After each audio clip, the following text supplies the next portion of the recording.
Nyo guys, ang boses ng pusa.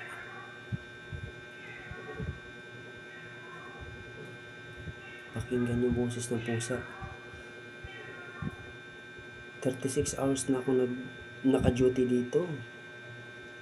Iba na yung pangdinig ko sa boses ng pusa. Parang kakaiba talaga. Parang nag-iikos tayo ko yung pusa.